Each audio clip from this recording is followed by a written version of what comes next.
साठे यांच्या जयंतीनिमित्त आयोजित बालसभेसाठी उपस्थित असलेले शिक्षक वृंद आणि विद्यार्थी मित्र मैत्रिणींचे मी सृष्टी मेहेर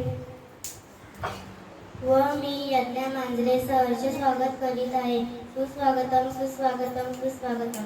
मित्रांनो, कोणतेही मोठे काम असो अथवा कार्यक्रम असो, कोणीतरी मार्ग दाखवणारा, नियंत्रण ठेवणारा असावाच लागतो. त्यालाच आपण अध्यक्ष असे संबोधतो. तरी आजच्या या बालसभेचे अध्यक्षपद आपल्या शाळेतील इयत्ता 7वीची विद्यार्थिनी कुमारी अंजली आशा सचिन गबाले हिने स्वीकारावे अशी मी तिला विनंती करते. यज्ञा मांजरे हिने अध्यक्षपदासाठी जी सूचना मांडली तिला मी सर्वानुमते अनुमोद देते आणि कुमारी अंजली गबाले हिने अध्यक्षस्थान स्वीकारावे अशी मी तिला विनंती करते. सर्वांनी टाळ्या वाजवून अध्यक्षांचे स्वागत करावे. वारीला दरवर्षी लाखो वारकरी जातात. पंढरीत मेलो तर मुक्ती मिळाली असे समजतात. अगदी तसेच स्वराज्य हे माझे पंढरपूर आहे आणि ते मिळवताना मला मृत्यू जरी आला तर मुक्ती मिळाली असे मी समजेन. अशी देशभक्ती बाळगणारे आणि ज्यांना इंग्रजांनी दिलेले हिंदुस्थानातील असंतोषाचे जनक हे दूषण त्यांच्यासाठी मात्र सदैव भूषण ठरले. असे निधड्या जातीचे हिंदुस्थानचे राष्ट्रीय पुढारी म्हणजे लोकमान्य बाळ गंगाधर टिळक होत. लोक त्यांना टिळक महाराज म्हणत असत. दुसरीकडे अण्णाभाऊंनी संयुक्त महाराष्ट्राच्या आंदोलनाची पायाभरणी करण्यासाठी वनकनाट्य लिहिली. त्यातील गरुडाला पंख वाघाला नख तशी मुंबई मराठी मुलुकाला हे कवन संयुक्त महाराष्ट्राच्या चळवळीत विलक्षण गाजले. अण्णाभाऊंनी संयुक्त महाराष्ट्राच्या चळवळीत लोकनाट्यांद्वारे जनजागृतीसाठी प्रयत्न केले. संयुक्त महाराष्ट्राच्या चळवळीतून निर्माण झालेल्या मराठी भाषिक महाराष्ट्र राज्याच्या नवनिर्मितीत लोकशाहीर अण्णाभाऊ साठे यांचे मोलाचे योगदान होते आणि म्हणून लोकमान्य टिळक व लोकशाहीर अण्णाभाऊ साठे यांच्या प्रतिमेचे पूजन करून आपण त्यांना अभिवादन करूया. त्यासाठी मी आपल्या आजच्या बालसभेची अध्यक्षा कुमारी अंजली गबाले आणि शिक्षक वृंद श्रीमती दुसे मॅडम यांना आणि श्रीमती सृष्टी मॅडम यांना विनंती करते की त्यांनी लोकमान्य टिळक व लोकशाहीर अण्णाभाऊ साठे यांच्या प्रतिमेचे पूजन करून त्यांना अभिवादन करावे.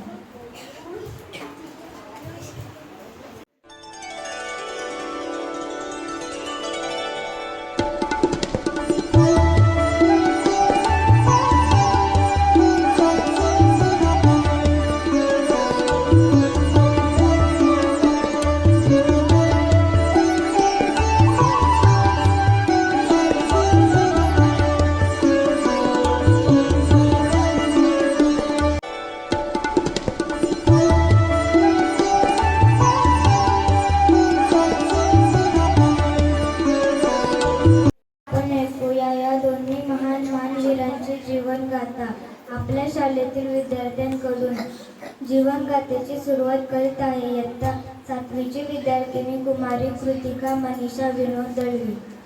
सन्माननीय व्यासपीठ, गुरुजन वर्ग आणि माझ्या विद्यार्थी मित्र आणि मैत्रिणींनो, पदोपदी पसरवणी निखारे आपल्यासाठी, पदोपदी पसरवणी निखारे आपल्यासाठी. होऊनिया बेभान धावले भारत मातेसाठी, होऊनिया बेभान धावले भारत मातेसाठी. कधी न थांबले विश्रांती तो पाहिले न मागे, कधी न थांबले विश्रांती सो पाहिले न मागे. संघर्षातून टिळकांनी विणले स्वातंत्र्याचे धागे, संघर्षातून टिळकांनी विणले स्वातंत्र्याचे धागे.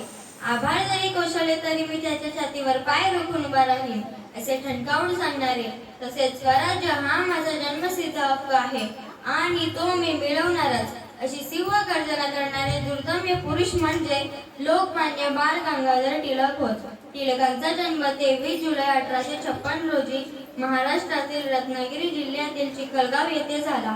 बाळाचे नाव पाळण्यात केशव ठेवण्यात आले, पण आई लाडाने बाळ म्हणू लागली आणि पुढे याच नावाने हे बाळ जगप्रसिद्ध झाले. बालाचे वडील गंगाधर पंत हे गणित शिकवत. तेव्हा बालाला रत्नागिरीचे लोक गुरुजींचा बाला याच नावाने ओळखत. बालाला त्याचे वडील पहाटे पहाटे उठून संस्कृत श्लोक पाठ करून घेत आणि इतर ग्रंथांचा परिचय करून देत. घरी कोणी पाहुणा आला की गंगाधर पंत बालाला गणित सोडवायला सांगायचे. बालही तोंडीच ती गणित सोडवत असे.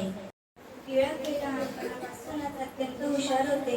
गणित हा त्यांचा आवडता विषय. संस्कृत भाषा त्यांना खूप आवडायची. त्यांची बडबड टोळी आणि कणखर वृत्ती लहानपणापासूनच दिसत होता. मी शेंगा खाल्ल्या नाहीत म्हणून मी छेडाही खाल्ला नाही असे निर्भय उत्तर देण्याची धमक त्यांची होती. 12-13 वर्षांचा असतानाची गोष्ट. 5 वडीलच्या लेखनामध्ये संत शब्द 3 वेळा आला. बाळाने तो 3 प्रकारे लिहिला. शिक्षकांनी 1 शब्द बरोबर दिला, इतर 2 शब्द चूक दिले. तेव्हा 12 वर्षांचे टिळक आपल्या न्यायासाठी हेडमास्तरांनी शिक्षकांना घेऊन हेडमास्तरांकडे गेले आणि हेडमास्तरांनी बाळाचे 3ही शब्द बरोबर ठरवले. बाळाचे बाळ पाण्यात दिसतात या उक्तीप्रमाणेच लहानपणापासून या तेजस्वी शरीराचे तेज चमकू लागले. एकदा गुरुजी वर्गात गणित शिकवत होते. सर्व मुलांनी दिलेली उदाहरणे सोडवायला सुरुवात केली. टिळकांनी मात्र एकही उदाहरण वहीमध्ये लिहिले नाही. तेव्हा गुरुजींनी टिळकांना विचारले. तेव्हा वहीमध्ये न लिहिता टिळकांनी सर्व उदाहरणे उत्तरांसहित अचूक सांगितले. टिळक इतके बुद्धिमान होते. बुद्धिमूल्य शिक्षक याला सूर्याचे पिल्लू असे म्हणत. वयाच्या 16व्या वर्षी टिळक मॅट्रिकच्या परीक्षा उत्तीर्ण झाले. उच्च शिक्षणासाठी त्यांनी पुण्याच्या डेक्कन कॉलेजला प्रवेश घेतला. 1870 साली टिळक गणित विषयातून BAची परीक्षा उत्तीर्ण झाले. पुढे त्यांनी LL.B पर्यंत मदत मारली व ते वकील झाले. डेक्कन कॉलेजमध्ये असताना टिळकांनी गोपाल गणेश आगरकर व विष्णू शास्त्री चिपळूणकर यांच्या मदतीने न्यू इंग्लिश स्कूलची स्थापना केली आणि 1885 मध्ये फर्ग्युसन कॉलेज चालू केला. या कॉलेजचा मुख्य उद्देश राष्ट्रीय शिक्षणाचा प्रसार करणे व तरुणांना नवीन पेरण्याची शक्ती देणे हा होता. या कॉलेजमध्ये टिळक पगार न घेता काम करू लागले. त्यांना याचा पुढाकार पाहण्यासाठी टिळकांनी केसरी व मराठा वृत्तपत्रे सुरू केली. गोरगरीब अनुदान करणाऱ्या गोरे सरकाराचे त्यांनी सरकार आपले डोके ठिकाणावर आहे का, राज्यकन्या म्हणजे सूड घेणे नव्हे, देशाचे दुर्दैव अशा जळजळीत अग्रलेखातून ठणकावले. त्याचबरोबर लोकांनी एकत्र यावे आणि त्यांच्यात राष्ट्रीयत्वाची भावना निर्माण व्हावी यासाठी त्यांनी सार्वजनिक गणेश पुस्तक व शिवजयंती सुरू केली. 1896 मध्ये महाराष्ट्रात मोठा दुष्काळ पडला होता. टिळकांनी शेतकऱ्यांना संकटित होण्याचे आवाहन केले आणि त्यांना त्यांच्या हक्कांबद्दल जागरूक केले आणि वर्तमानपत्रांद्वारे त्यांनी सरकारला त्यांच्या हक्कांची जाणीव करून दिली. 1897 मध्ये टिळकांची भूमिका महत्त्वपूर्ण ठरली. देशकार्य म्हणजे देवकार्य हा विचार त्यांनी पाढ्यांमध्ये रुजवला. लॉर्ड कर्जत याने 1905 मध्ये बंगालची फाळणी केली. या फाळणीविरुद्ध संपूर्ण देशात आंदोलनाचा जो भडका उडाला याचे नेतृत्व लोकमान्य टिळक, लाला लजपतराय, बिपिनचंद्र पाल यांनी केले. त्याच वेळी या तिघांना लाल बाल पाल म्हणून प्रसिद्धी मिळाली. या चळवळीत टिळकांचे नेतृत्व राष्ट्रीय स्तरावर प्रस्थापित झाले. टिळक राष्ट्रीय नेता बनले. मुले त्यांच्या मनात असंतोष निर्माण होत होता हे पाहून प्रजांनी टिळकांविरुद्ध राजद्रोहाचे खटले भरले आणि त्यांना 6 वर्षाची शिक्षा ठोठावली. मंडळाच्या तुरुंगात असताना टिळकांनी भगवद्गीतेवरील इतर रहस्य हा ग्रंथ लिहिला आणि त्यांना कारागृहातून सुटले. 1916 साली टिळकांनी डॉक्टर ॲनी बेझंट यांच्या सहकार्याने ओंबूड संघटनेची स्थापना केली. तसेच हिंदी भाषेला राष्ट्रभाषेचा दर्जा मिळायला हवा म्हणून टिळकांनी सर्वात आधी पुढाकार घेतला. टिळकांना वेद, धर्मशास्त्र, गणित, कायदा, विज्ञान या विषयात गती होती. टिळकांनी आर्याचे वसतिस्थान, शास्त्रीय पंचांग, गीता रहस्य असे ग्रंथ लिहून आपल्या विद्वत्तेचा परिचय घडविला. टिळकांनी आपले तन मन धन प्रामुख्याने राजकीय चळवळीकडे लावलेले असले तरी त्यांची राजकीय कार्याबरोबरच अनेक सामाजिक कार्ये चालू होती. सुरत काँग्रेसनंतर त्यांनी दारूबंदीची चळवळ सुरू केली. दारूबंदीवर लेख लिहून त्यांनी व्याख्यानही दिली. टिळकांनी पैसा पंढरी ही संस्था स्थापन करून लाखो रुपयांचा निधी सामाजिक हितासाठी जमा केला. टिळकांच्या आयुष्यामध्ये कोल्हापूरचे प्रकरण, राई महाराज प्रकरण, ब्राह्मण प्रकरण आदी सामाजिक राजकीय आव्हान, सुरज काँग्रेसमधील फूट राजचे खटले, चिरोल खटला असे अनेक वादळे आली. पण टिळक सर्वांना पुरून उरले. भारतीयांच्या मनावर स्वातंत्र्य चळवळीचं महत्त्व बिंबवून इंग्रजांशी लढा देण्यात त्यांनी आयुष्य घेतले. इंकलाबा हत्याकांडाचा टिळकांवर अतिशय खोल परिणाम झाला. त्यानंतर त्यांची प्रकृती खालावली. त्यांना मधुमेहाच्या आजाराने त्रासलेली, त्यामुळे त्यांची प्रकृती अधिकच खालावत गेली. इंग्रजांना लढण्याची एकही संधी न सोडणारा हा भारताचा लोकप्रिय नेता 1 ऑगस्ट 1920 च्या मध्यरात्री ईश्वराधीन झाला आणि अवघा भारत देश शोकसागरात बुडाला. टिळकांचा धर्म म्हणजे देशप्रेम. त्यांचे खाजगी जीवन धुतलेल्या कांद्यासारखे स्वच्छ होते. टिळकांच्या त्यागाला तोड नाही, त्यांच्या धैर्याला सीमा नाही. त्यांच्या साध्या राणीला कोणीही प्रलोभन नाही. त्यांच्या बुद्धितेजना आव्हान देणाऱ्या जगात कोणी नाही. भीष्मांचा दृढ निश्चय आणि कृष्णाचा मुत्सद्दीपणा हेच त्यांचे आदर्श होते. राणीभोवती भारताला हा महात्मा खरोखरच चेतना देऊन गेला. कलियुगातला राजकारणातला हा मुत्सद्दी कृष्णा कलियुगातला आणि शिशुपालांशी लढून गेला. म्हणून लोकमान्य टिळकांविषयी मी एवढेच म्हणेन, राष्ट्रप्रेम आणि स्वातंत्र्यात हीच त्यांची ओळख. राष्ट्रप्रेम आणि स्वातंत्र्यात हीच त्यांची ओळख. इंग्रजांचे कर्दंकाळ लोकमान्य टिळक. इंग्रजांचे कर्दंकाळ लोकमान्य टिळक. लोकमान्य टिळकांना माझा विनंती. आयुष्यभर मुंबई सारखे चित्रकृतीत राहिले, पण चिराग होऊन जगले, मशाल होऊन जगले. असे थोर साहित्यिक, लोकशाही साहित्य रत्न अण्णाभाऊ साठे होत, ज्यांनी अवघ्या 50व्या वर्षाच्या आयुष्यातच अनेक कथा, कादंबऱ्या, लावणी, पोवाडे लिहून मराठी साहित्यात शुद्ध ताऱ्याप्रमाणे आपले अढळ स्थान निर्माण केले. अण्णाभाऊंचा जन्म सांगली जिल्ह्यातील वालवा तालुक्यातील वाटेगाव येथे 1 ऑगस्ट 1920 रोजी एका अस्पृश्य कुटुंबात झाला. त्यांचे पूर्ण नाव तुकाराम भाऊराव साठे असे होते. सनातनी लोकांकडून होणाऱ्या भेदभावामुळे अण्णांना केवळ 1.5 दिवसाची शाळा सोडावी लागली. त्यांना जगण्यासाठी खूप संघर्ष करावा लागला, पण ते कधी खचले नाहीत.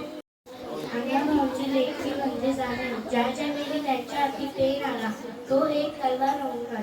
अण्णाभाऊंची शायरी म्हणजे तलपती तलवारच होती. रशियात जाऊन छत्रपती शिवरायांचे सुंदर पोवाडे गाणारे ते पहिले लोकशाहीर होते. भारताचे सुनामे जगाच्या इतिहासात घडली नसेल अशी गोष्ट म्हणजे केवळ 1.5 दिवस शाळेत जाणाऱ्या अण्णाभाऊंनी तब्बल 35 कादंबऱ्या लिहिल्या. फकीरा, वारण्याचा वाघ, काजल, गुलाब, वैर या त्यांच्या प्रसिद्ध कादंबऱ्या होत्या. माझी बहीण गावावर राहिली ही लावणी म्हणत अण्णाभाऊंनी संयुक्त महाराष्ट्राची चळवळ उभी केली. मी अख्खा मराठा मुलूक जागा केला. एखाद्या सत्कार प्रसंगी अनेक फुलांचा हार आपले गळी असावा आणि हातात पुष्पगुच्छ असावे आणि त्यांच्या सुगंधाने आसमंत सुगंधित व्हावा. त्याप्रमाणे अण्णाभाऊंचे साहित्य होते. अशा या थोर सुशाहीर साहित्यरत्न लोकशाहीर अण्णाभाऊ साठे यांचे 18 जुलै 1969 रोजी गोरेगाव, मुंबई येथे निधन झाले. अण्णाभाऊंबद्दल एवढेच म्हणता येईल की झाले बहु होती बहु, परंतु या समहा.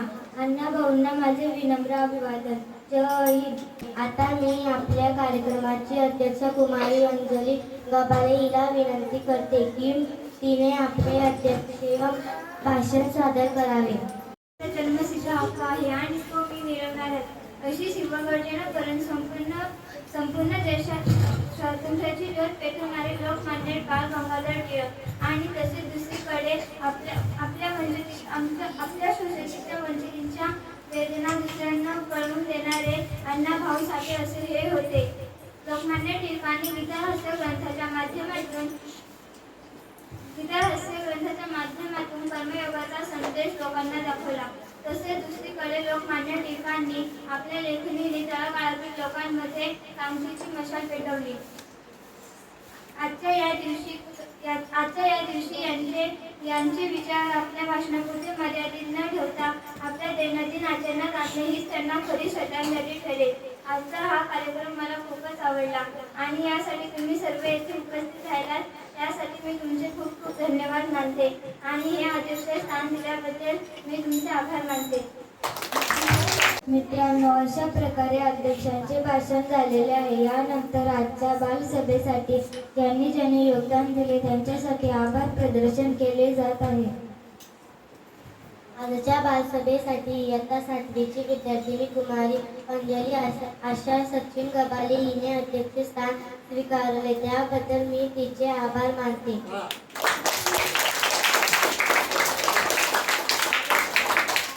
तसेच आपल्या आजच्या या बालसभेसाठी आपल्या शाळेतील शिक्षक वृंद उपस्थित राहिले, त्याबद्दल मी त्यांचेही आभार व्यक्त करते.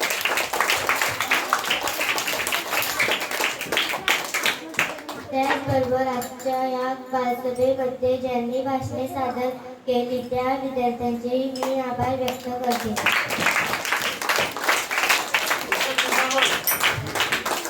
तसेच आजच्या या बालसभेसाठी ज्यांनी बैठक व्यवस्था, साऊंड सिस्टीम आणि कॅमेरा व्यवस्था सांभाळली त्या विद्यार्थ्यांचेही मी आभार व्यक्त करते. आणखी कोणाचे आभार व्यक्त करायचे राहिले असल्यास त्यांचेही मी आभार व्यक्त करते. आणि अध्यक्षांच्या वतीने आजचा हा बालसभेचा कार्यक्रम संपला असे मी जाहीर करते. धन्यवाद.